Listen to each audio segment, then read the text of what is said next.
Hello everyone, welcome to channel learn with ease. आज हम करेंगे journal entries and this is part 14।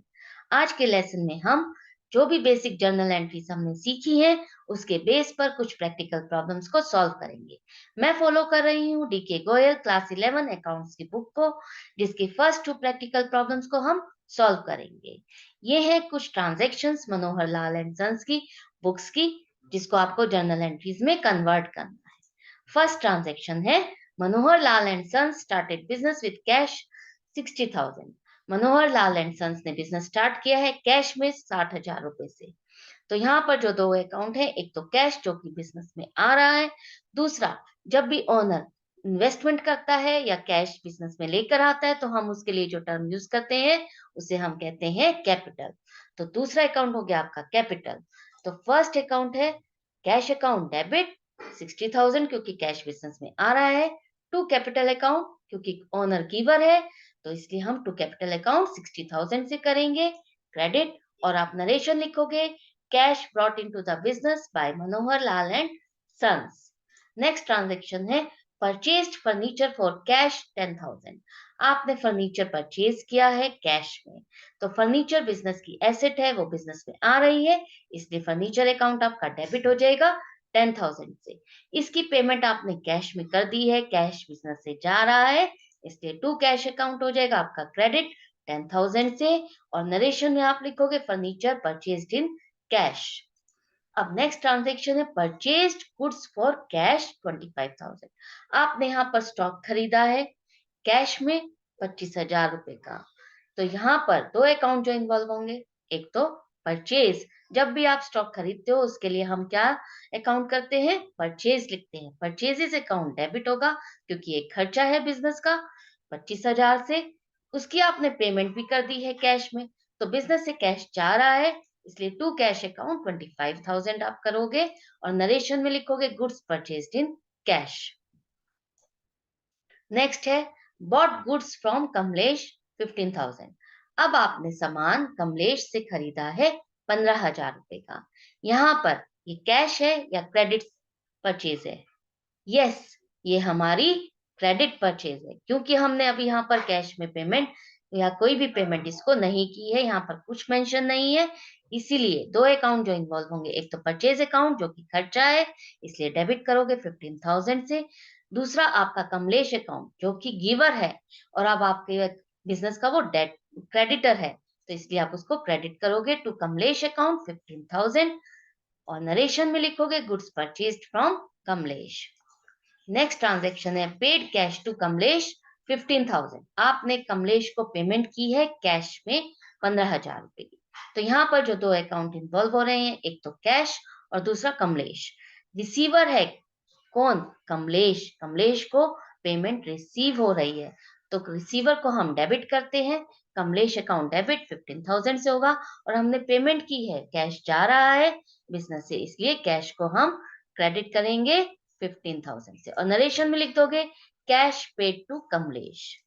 Next transaction है purchased goods from Sohan 6,000। अब आपने सामान खरीदा है सोहन से 6,000 रुपए का। तो यहाँ पर भी कैश में पेमेंट नहीं हो रही है, क्लियरली यहाँ पर कहीं पर भी कैश या पेमेंट के बारे में कुछ नहीं लिखा, तो ये क्रेडिट परचेज है। तो एक तो अकाउंट हो जाएगा परचेज अकाउंट जो कि खर्चा है, इसलिए आप उसको डेबिट कर दो। दूसरा आपने किससे परचेज किया है? सोहन से। सोहन यहाँ पर गिवर है, इसलिए हम उसको क्रेडिट करेंगे, वो है आपके बिजनेस का क्रेडिटर टू सोहन अकाउंट 6,000 और नरेशन हो जाएगी purchases made from Sohan. Next transaction है purchased goods from Sohan for cash 8,000। अब आपने सामान खरीदा है सोहन से, लेकिन इस बार आपने कैश में खरीदा है। यहाँ पर क्लियरली मेंशन है कि आपने उसको कैश में खरीदा है। तो यहाँ पर एक अकाउंट हो जाएगा आपका परचेज अकाउंट डेबिट 8,000 से। दूसरा क्योंकि कैश में आप पेमेंट कर चुके हो, इसीलिए टू कैश अकाउंट 8,000 आप क्रेडिट करोगे। नरेशन लिखोगे purchases made in cash. Next transaction है आपकी paid rent for the office 1,000 rupees. अब आपने ऑफिस का रेंट पे किया है। रेंट क्या है? बिजनेस का खर्चा हो गया, जो खर्चा होता है इसको आप डेबिट करते हो, तो रेंट अकाउंट डेबिट हो जाएगा 1,000 रुपीज से और कैश में पेमेंट कर रहे हो, कैश बिजनेस से जा रहा है, इसलिए टू कैश अकाउंट हो जाएगा 1000 रुपीज। और नरेशन लिखोगे ऑफिस रेंट पेड। अब आप इन सभी जर्नल एंट्रीज को उसके फॉर्मेट में लिखोगे और एंड तक उसका टोटल करोगे, जो कि टोटल आएगा 1,40,000। ये हो गई आपका एक क्वेश्चन कंप्लीट। नेक्स्ट क्वेश्चन है मैसर्स त्रिपाठी ब्रदर्स की बुक्स की कुछ ट्रांजैक्शंस, जिसको जर्नल एंट्रीज में कन्वर्ट करना है। Sold goods for cash 36,000। आपने सामान बेचा है कैश में 36,000 का, तो मतलब आपने सेल की है और आपके बिजनेस में कैश आ रहा है। तो कैश आ रहा है तो हम उसको डेबिट करेंगे, cash account debit 36,000। Sales business की इनकम है, इनकम को हम क्या करते हैं, क्रेडिट करते हैं।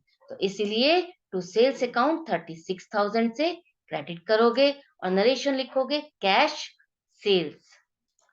नेक्स्ट ट्रांजैक्शन है सोल्ड गुड्स टू हरी 30,000 से। अब आपने सामान बेचा है हरी को 30,000 का। क्या ये आपकी कैश सेल्स है या क्रेडिट सेल्स है? यस, ये क्रेडिट सेल्स है, क्योंकि यहाँ पर हमने कैश मेंशन नहीं किया है। इट मीन्स हमें कोई भी पेमेंट अभी नहीं आई है, पेमेंट ड्यू है। तो दो अकाउंट जो इन्वॉल्व हो जाएंगे, एक तो हरी, हरी जो कि रिसीवर है इसलिए उसका अकाउंट डेबिट हो जाएगा, हरी अकाउंट डेबिट 30,000। टू सेल्स, क्योंकि हमारी इनकम से आ रहा है पैसा, इनकम हो रही है, तो टू सेल्स अकाउंट आप क्रेडिट करोगे 30,000 से और नरेशन लिखोगे sold goods to Hari on credit. Next transaction है रिसीव्ड कैश फ्रॉम हरी 18,000। अब आपको हरी से पेमेंट मिल रही है, तो कैश आ रहा है आपके बिजनेस में, आ रहा है तो उसको डेबिट कर दो। दूसरा अकाउंट कौन सा है, हरी का इन्वॉल्व होगा, क्योंकि आपको पेमेंट कहां से आ रही है, हरी से आ रही है। हरी गिवर है इसलिए आप उसको क्रेडिट करोगे टू हरी अकाउंट 18,000 और नरेशन में लिख दोगे आप cash received from Hari. Next transaction हो जाएगी आपकी रिसीव्ड कमीशन 750 रुपीज। आपको कमीशन रिसीव हो रहा है, मतलब इनकम है वो।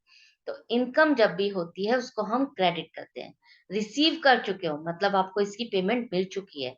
इट मींस कैश अकाउंट आपका डेबिट होगा 750, क्योंकि ये बिजनेस में आ रहा है, और दूसरा अकाउंट आपका क्रेडिट होगा टू कमीशन रिसीव्ड अकाउंट 750 से और नरेशन लिखोगे आप कमीशन रिसीव्ड। नेक्स्ट ट्रांजैक्शन है पेड सैलरी टू गोपाल 1200। आपने सैलरी की पेमेंट की है गोपाल को 1200 रुपीज की। तो सैलरी की पेमेंट मतलब एक खर्चा है बिजनेस का, तो जो खर्चा है उसको आप डेबिट करोगे। यहाँ पर आपने उसकी पेमेंट भी कर दी है, इट मीन्स कैश में पेमेंट की है। तो दो अकाउंट जो इन्वॉल्व होंगे यहाँ पर सैलरी और कैश। गोपाल का यहाँ पर कोई लेना देना नहीं है, वो एक एम्प्लॉय का नाम है जिसको आपने सैलरी की पेमेंट की है। तो सैलरी अकाउंट डेबिट हो जाएगा 1200 टू कैश अकाउंट 1200 और नरेशन लिखोगे सैलरी पेड टू गोपाल। कभी भी नाम को देख करके आपको कंफ्यूज नहीं होना, आपको अच्छे से समझना है कि ये ट्रांजेक्शन क्या कह रही है। नेक्स्ट ट्रांजेक्शन है received cash from Hari 12,000। Cash मिल रहा है आपको हरी से 12,000 रुपए का। तो यहाँ पर क्या आ रहा है बिजनेस में, कैश आ रहा है। तो कैश अकाउंट हो गया एक तो डेबिट 12,000 से। कौन दे रहा है, गिवर कौन है, हरी है। तो हरी गिवर है इसलिए उसको अकाउंट को क्रेडिट कर दो टू हरी अकाउंट, क्रेडिट हो जाएगा 12,000 से और नरेशन लिखोगे cash received from Hari. Next transaction है withdrew cash from office for personal use 4,000। अब आपने पर्सनल यूज के लिए ऑफिस से 4,000 रुपए निकाले हैं, मतलब पर्सनल यूज के लिए निकाले हैं। इसको हम क्या कहते हैं, जब भी ओनर पर्सनल यूज के लिए बिजनेस से निकालता है या पैसे निकालता है या उस बिजनेस का कोई भी सामान यूज करता है, तो हम उसको ड्राइंग्स कहते हैं।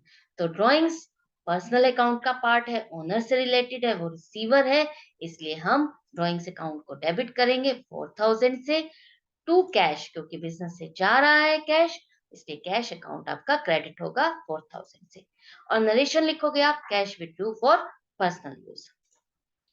नेक्स्ट ट्रांजैक्शन है वेजेस पेड 7,200।